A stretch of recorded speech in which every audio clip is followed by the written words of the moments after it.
नमस्कार दोस्तों। तो ज्ञान सागर में आप सभी का स्वागत है। आज सर से जानेंगे हम एग्जिस्टेंस ऑफ गॉड के ऊपर। बहुत चर्चा चल रहा है कि भगवान क्या सच में है या नहीं है, क्योंकि देखिए दुनिया में बहुत से धर्म हैं। कौन सा धर्म सही है, कौन सा धर्म गलत, या सभी धर्म सही है, इसके ऊपर थोड़ा सर से डिटेल में जानकारी जानते हैं। होप कि आपका सारा डाउट क्लियर हो जाए। एग्जिस्टेंस ऑफ गॉड, क्या भगवान का अस्तित्व है?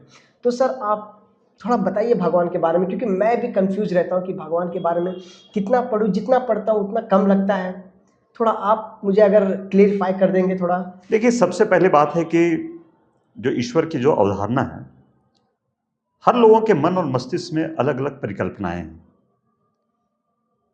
हिंदू धर्म में जहाँ शिव, विष्णु, कृष्ण, राम, काली, दुर्गा जैसे कई लोगों की परिकल्पनाएं आती हैं, राम, प्रभु श्री राम का, हनुमान जी का। वहीं पर आपका जो है कि ईसाई धर्म में अलग परिकल्पना है। इस्लाम में अल्लाह जो है वो निराकार के तौर पर है। यद्यपि हिंदू धर्म में भी एक निराकार और साकार की परिकल्पना है। कन्फ्यूशियस अलग हैं। बौद्ध धर्म में जब हम जाते हैं तो वहाँ पे भगवान बुद्ध को ही भगवान मान लिया जाता है, जबकि भगवान बुद्ध हैं वो ईश्वर की परिकल्पना नहीं करते हैं। हाँ, उन्होंने खुद ही कहा है कि ईश्वर जैन नहीं होता। नहीं होता है। और जैन धर्म में भी कुछ ऐसे ही बातें हैं। जैन धर्म भी जो है वो ईश्वर की परिकल्पना नहीं करता है, और वो तीर्थंकरों की परिकल्पना करते हैं। तीर्थंकर की परिकल्पना करते हैं। अब यहाँ पर ईश्वर है या नहीं है, तो मैं ये कहूंगा कि ईश्वर क्या है? ईश्वर इस जगत को चलाने वाला है। अगर मैं ये समझाना चाहूं आपको कि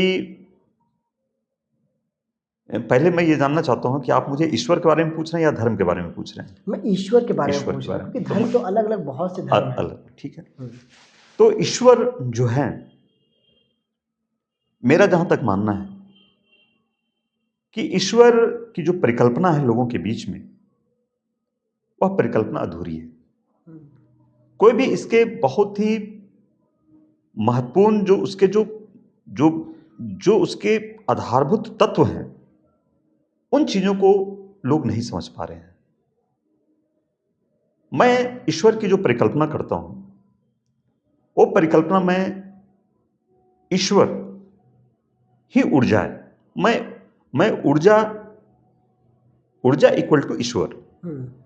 तो जो लोग ईश्वर को मानते हैं, उसे भिन्न भिन्न धर्मों में भिन्न भिन्न तरीके से समझाया गया है। हिंदू धर्म में काल्पनिक पात्र बना दिए गए बहुत सारे, लेकिन समझाने का उसका उद्देश्य जो है कि जो इस संसार को चला रहा है, जो ईश्वर कौन चला रहा है, तो ईश्वर चला रहा है। और मैं मानता हूं कि ईश्वर इस संसार को चला रहा है, लेकिन ईश्वर शब्द का प्रयोग नहीं करके मैं ईश्वर के जगह पे मैं ऊर्जा का प्रयोग करता हूं। ऊर्जा इक्वल टू ईश्वर। अगर आप ईश्वर कह रहे हैं, मैं ऊर्जा कह रहा हूं, तो इस पूरे संसार को ऊर्जा चला रहा है। अब देखिए, हमारे हिंदू धर्म में कहा गया है कि ईश्वर के इच्छा के बिना एक पत्ता भी नहीं हिल सकता है, नहीं हिलता है। और मैं कहता हूं कि ऊर्जा के बिना एक पत्ता नहीं हिल सकता है। सभी चीजें ईश्वर ने बनाए हैं। कण कण में ईश्वर है, तो मैं कहता हूं कण कण में ऊर्जा है। ईश्वर विशाल है, इतना विशाल है कि उसे नापा नहीं जा सकता। इतना सूक्ष्म है कि उसे नग्न आंखों से देखा नहीं जा सकता। वह आनंदों का आनंद है, परमानंद है, वही तो सच्चिदानंद है। वो शाश्वत है, उसका विनाश कभी नहीं हो सकता। ऊर्जा भी कभी विनाश नहीं होता है। आइंस्टीन ने कहा था E = mc²। ऊर्जा का रूप बदलता है, उसका विनाश नहीं होता है, क्षय नहीं होता है। जैसे कि energy is neither created not destroyed. बिल्कुल बिल्कुल, क्षय नहीं होता है। अब जैसे देखिए कि अभी सोलर एनर्जी था, वो लाइट एनर्जी में आ गया, फैन एनर्जी में आ गया, साउंड एनर्जी में आ गया। वो कन्वर्ट हो रहा है, लेकिन वो क्षय नहीं हो रहा है, वो डिस्ट्रॉय नहीं हो रहा है। अब इसी को हम अपने ऊपर ले लें। इस संसार को कौन चला रहा है? तो ऊर्जा चला रहा है। अगर सन लाइट अगर 2 दिन नहीं उगे तो क्या ये दुनिया चलेगी? नहीं सर, नहीं पहली चलेगी। बार बहुत से प्रॉब्लम्स सब आ खत्म हो जाएंगे। जाएगा। पेड़ पौधे मुरझा जाएंगे, बहुत। फोटोसिंथेसिस नहीं होगा। हम्म। जब फोटोसिंथेसिस नहीं होगा तो जो ऑक्सीजन। ऑक्सीजन और प्राइमरी जो हम सूर्य से ऊर्जा लेकर के जो हम प्राथमिक उत्पाद हमारे जो वनस्पति हैं वो नहीं करेंगे। फिर उसका प्राथमिक उपभोक्ता जब वो नहीं होगा तो प्राथमिक उपभोक्ता उसे नहीं खा सकेंगे। जब प्राथमिक उपभोक्ता नहीं खाएंगे तो द्वितीय उपभोक्ता उसे नहीं खा सकेंगे, मांसाहारी नहीं खा सकेंगे। तो पूरा जो इकोसिस्टम है वो खत्म हो जाएगा। तो पूरे इकोसिस्टम को चलाने में किसकी भूमिका है? सूर्य की। सूर्य की। तो मैं कहता हूं कि सूर्य ही ईश्वर है। हाँ, जैसे हमारे जो बहुत से संथाल ट्राइब्स वगैरह, मुंडा ट्राइब्स वगैरह, सिंह बोंगा को सिंह पूजा बोंगा जाता है। ईश्वर माने कि ईश्वर के सर को सिंह बोंगा। आप मिस्र की सभ्यता, प्राचीन काल की सभ्यता में चल जाइए, बेबीलोन की सभ्यता में चले जाइए, जितनी भी सभ्यताएं हमारी रही हैं और भिन्न भिन्न जो दौर रहा है उसमें सबसे ज्यादा अगर पूजा जाने वाला अगर कोई गॉड है तो वह हमारा सूर्य है। फिर आप देखिए कि ऋग्वेद काल में आदिति, सूर्य का नाम आदिति है, वही सावित्री है, वही पूषण है, वही उषा है। उनके नाम भिन्न भिन्न है लेकिन वो सूर्य का ही पर्यायवाची शब्द है। आदिति ही का ही स्वरूप जो है वो विष्णु है। और विष्णु के बारे में कहा जाता है, हमारी मिथ है कि यह जगत का पालक है। तो पालक विष्णु है, तो विष्णु ही सूर्य है, सूर्य ही आदिति है। मेरी बात समझिए। और जब आदिति ही सूर्य है तो इस पूरे संसार को चलाने वाला कौन है? सूर्य है। और सूर्य क्या है? तो एनर्जी है। तो ईश्वर की जो परिकल्पना है वह हमारा जो है वह ऊर्जा से हम उसको तुलना कर सकते हैं। अब ऊर्जा जो है वह पॉजिटिव और नेगेटिव दो तरह की हो सकती है। हम हैं तो हम में ऊर्जा है। मैं स्वयं भी ऊर्जा क्रिएशन कर रहा हूं। ऐसा नहीं है कि एक व्यक्ति ऊर्जा क्रिएशन नहीं कर रहा है। हम कई तरह के ऊर्जा के क्रिएशन करते हैं, हम वाइब्रेशन करते हैं। अभी आप देखिए कि आप किसी को बहुत याद कर रहे हो, आपको कोई याद कर रहा हो तो आपकी फोन की घंटी बज जाती है। पता चला कि अरे मैं तो आप ही को याद कर रहा था, आपका फोन की घंटी बज गई। जब आप किसी विशेष व्यक्ति से बहुत अटैच्ड हैं तो जैसे ही उसकी छवि आपके मस्तिष्क में बनती है वैसे ही फोन जो है कि घंटियां बजने लगती हैं। आखिर ऐसा कौन सा कारण है? कौन उसको बोल रहा है दूर में व्यक्ति को कि तुम हमें फोन करो, या वो हमें स्मरण कर रहा है तो हमें ये इस बात का भान कैसे हो जा रहा है? माँ हमें अगर स्मरण कर रही है तो मन में जो है कि माँ की बातें आती हैं तो माँ का फोन भी बज जाता है। तो हम भी कहीं ना कहीं जो है कि हम वाइब्रेशन छोड़ रहे हैं, वह भी एक ऊर्जा वेव्स छोड़ रहे हैं, ऊर्जा तरंग छोड़ रहे हैं। और एक बेहतर समाज बनाने के लिए अगर हम पॉजिटिव एनर्जी को छोड़ते हैं, पॉजिटिव सोचते हैं, तो पॉजिटिव एनर्जी रिलीज होगी। और जब पॉजिटिव एनर्जी जब हमारी रिलीज होगी तो चारों तरफ का वातावरण जो है वो पॉजिटिव बनेगा, सुखमय बनेगा, और वह जो है कि आपको विकास उन्नति में जो है कि आपको जो है कि मदद करेगा। तो मैं मानता हूँ कि ईश्वर हैं, और ईश्वर जो हैं वह ऊर्जा के तौर पर हैं। और ऊर्जा जो है हमें जो क्रिएशन करना है वह किसी धर्म समुदाय में बंध के नहीं करना है, हम संकीर्ण नहीं होना है। पूरा विश्व ही हमारा जो है कि स्थान है। और सभी धर्म जो है एक अपने भौगोलिक परिवेश के अनुसार से वो एक जीवन शैली सिखाता है, धारण करने का एक विधा सिखाता है। धर्म मतलब धारण करो ताकि जीवन सफल हो जाए। धर्म रूढ़िवादी नहीं है, धर्म व्यापक है, विशाल है। और हम किसी भी सभ्यता, संस्कृति, समुदाय से हम रहें, धर्म हमें विकास के लिए सिखाता है। धर्म हमें कट्टरता नहीं सिखाता है, धर्म हमें उदारता सिखाता है। और जब हम किसी दूसरे धर्म का सम्मान करते हैं तो मेरा धर्म स्वतः बहुत बड़ा हो जाता है। तो इस भावना के साथ, सकारात्मक विचारों के साथ से अगर हम इस दुनिया की परिकल्पना करते हैं तो हम समझते हैं ये दुनिया जो है कि बहुत ही खुशहाल और रंगीन हो जाएगा, बेहतर हो जाएगा। सर, इस अगर विचारधारा से रहें तो बहुत से ऐसी सभ्यताएं हैं, जैसे माया सिविलाइजेशन हो गया, या फिर ऐसे बहुत से सिविलाइजेशन, अपना मेसोपोटामियन हो गया, अपना इंडस वैली सिविलाइजेशन हो गया, या फिर बहुत सी सिविलाइजेशन। आपको नहीं लगता कि जो सिविलाइजेशन ज़्यादा पॉपुलर हुआ उसी का गॉड, मतलब ये उसी नाम का गॉड, हालांकि गॉड तो एक ही हो सकता है कि नहीं, तो उसी नाम के गॉड ज़्यादा प्रचलित हुए हैं। जैसे फॉर एग्जांपल अगर हम एग्जांपल दें कि दुनिया में कॉलोनाइजेशन के टाइम पे जब ब्रिटिश ने राज किया, बहुत से क्रिश्चियन मिशनरी ये किए, ठीक है, और बहुत से लोगों को कन्वर्ट भी कराया। तो अभी देखा जाए कि दुनिया में सबसे बड़ा जो धर्म माना जाता है, हालांकि मैं यहाँ पे ईश्वर और धर्म थोड़ा दोनों की बात करूँगा, तो अभी दुनिया में सबसे बड़ा जो धर्म ये माना जाता है वो माना जाता है अपना क्रिश्चियनिटी सबसे ज़्यादा। सेकेंड नंबर पे इस्लाम माना जाता है। थर्ड नंबर पे ऐसे व्यक्ति आते हैं जो किसी भी धर्म को नहीं फॉलो करते।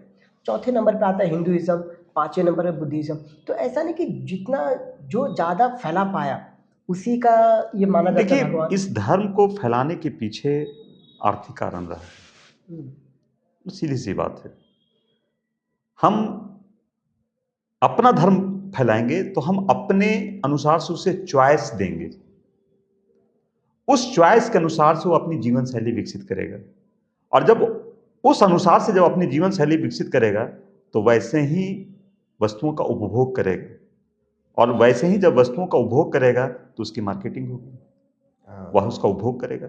तो वास्तव में ये धर्म का जो फैलाव है वो अपने स्ट्रेंथ को बढ़ाने के लिए किया, राजनीतिक और धार्मिक क्षेत्र का फैलाव अपनी राजनीतिक उपलब्धियों के लिए और आर्थिक उपभोग के लिए किया गया है। अगर ईश्वर अलग अलग होते तो सबके लिए दिन का टाइम भी अलग अलग होता, हवा अलग होता, जमीन अलग होती। ईश्वर तो एक है और ईश्वर किसी में भेदभाव नहीं करता है। तो जो धर्म बना वो अपनी भौगोलिक परिस्थितियों के अनुसार से बना। भारत का जो धर्म बना वो एक तरह से कहिए तो कृषि प्रधान देश है। तो कृषि प्रधान देश के अकॉर्डिंग आपका जो है कि हिंदुस्तान का धर्म बना, जो सनातन संस्कृतियां जो बनी वह कृषि के अनुरूप बनी। आप यहां पे देख लीजिए कि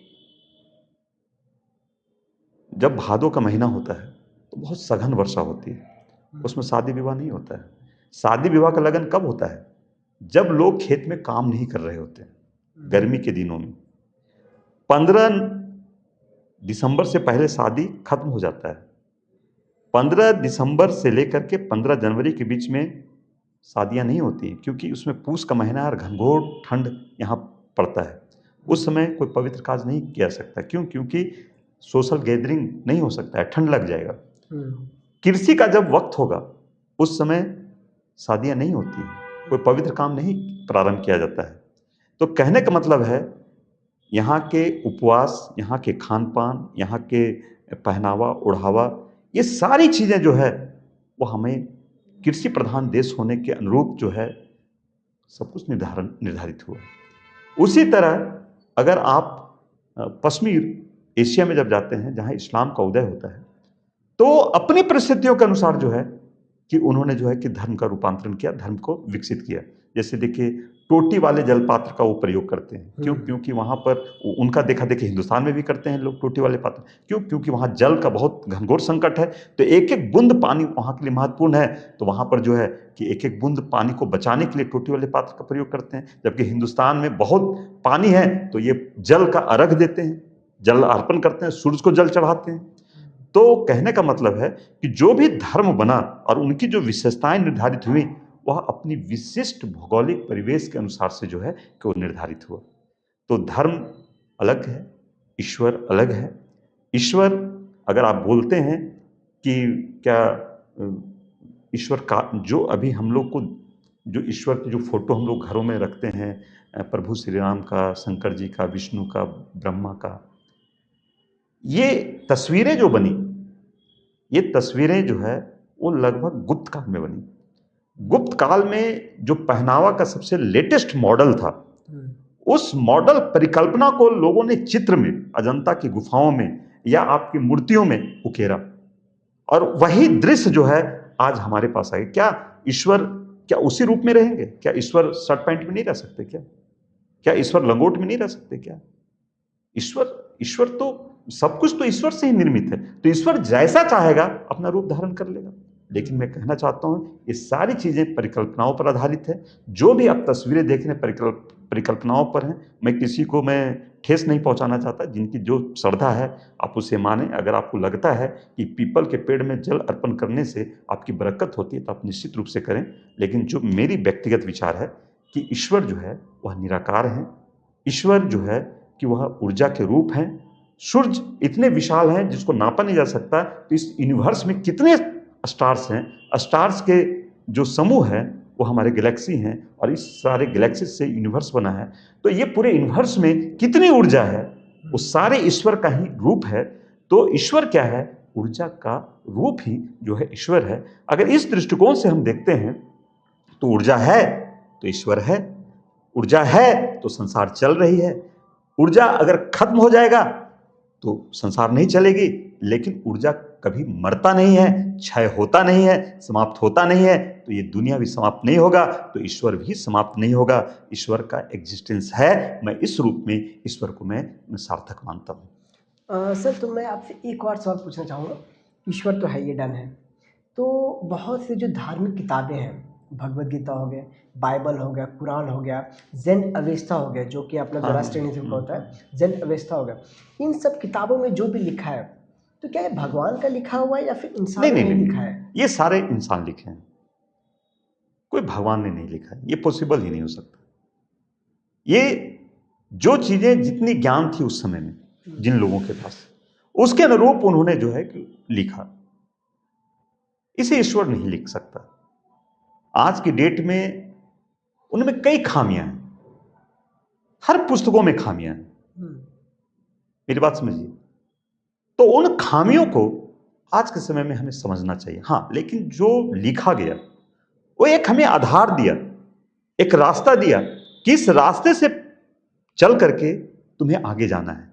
और जब उस रास्ते से, उस बिंदु से जब मानव सभ्यता और समुदाय चलना स्टार्ट किया तो चलते चलते उन्होंने आगे जाके देखा कि अरे अब तो बहुत व्यापक स्वरूप है इस जगत का। हो सकता है विज्ञान और प्रौद्योगिकी जब विकसित हुआ तो एकदम ऐसा लग रहा है कि जो हम अनुमान भी नहीं कर सकते हैं वो सारी चीज जो है कि संभव हो सकते हैं। जो हम परिकल्पनाएं कर सकते हैं वो सारी चीज जो है वास्तविकता में मूर्त रूप में बदल सकता है। तो कहीं ना कहीं हमें एक रास्ता दिखाने का काम जो है हमारे ऋषि मुनियों ने, पूर्वजों ने कहा। लेकिन वो अल्टीमेट ट्रूथ नहीं है, ये भी आप जान लीजिए। वो एकदम अनंत सत्य नहीं है। हाँ, लेकिन कहीं ना कहीं से मानव ने अपनी विवेक और बुद्धि से कुछ न तो कुछ शुरुआत किया। और मैं ये दावे के साथ कह सकता हूँ कुरान या वेद या कोई भी जिंदावेस्ता या कोई भी हमारे धार्मिक ग्रंथ हैं, उसे मानव समुदाय ने ही रचा है, उसे ईश्वर ने नहीं रचा है। और अगर उनमें कोई वर्तमान समय में वह समकालीन परिस्थितियों के अनुरूप वह सही नहीं है तो उसे मैं कहता हूँ बड़े श्रद्धा के साथ कि उसमें संशोधन कर दिया जाना चाहिए। ताकि वो पुस्तकें इसलिए बनी हैं ताकि मानव का कल्याण हो। वो पुस्तकें अगर हमारी बाधा बनने लगी तो उन बातों को हमें छोड़ देना चाहिए। जैसे सती प्रथा जो है कि एक कॉन्सेप्ट आया है कि पति और पत्नी जो है जन जन के एक रिलेशन में रहते हैं और ईश्वर उसका रिलेशन बनाता है। तो और जब पति मरता था तो पत्नियों को जला दी जाती थी। एक तरह से कुरीति थी, इस कुरीति को समाप्त कर दिया गया। ऐसे ही अगर कोई कुरीतियाँ अगर हमारे धर्म में अगर कहीं दिखाई देती है तो उसे हमें समाप्त कर देना चाहिए। या ऑफ कोर्स सर। तो मैं एक और सवाल पूछना चाहूँगा कि जितने भी हमारे जो भी धर्म हो गए तो उनमें से आपको क्या लगता है कि जैसे अपने सुप्रीम कोर्ट ने बोला है कि Hinduism is a way of living, जैसे बहुत, तो कौन सा धर्म आपके हिसाब से सबसे बेस्ट है जीवन जीने के लिए? देखिए, जीवन जीने के लिए सभी धर्म बेस्ट हैं। किसी धर्म में मैं त्रुटि नहीं देखता हूँ। सब बहुत बेहतर है, सुंदर है, अपने भौगोलिक वातावरण के हिसाब से बने हैं। मैं आपको बताया, हमें उसमें अच्छाइयों को ढूंढना है, हमें उसमें बुराइयों को नहीं ढूंढना है। और उन अच्छाइयों को पकड़ करके, चाहे वो जनजातीय समाज की ही बात क्यों ना हो, उसने भी एक जीवन का स्वरूप को गढ़ा और गौरवशाली संस्कृति का उन्होंने जो है स्थापना की।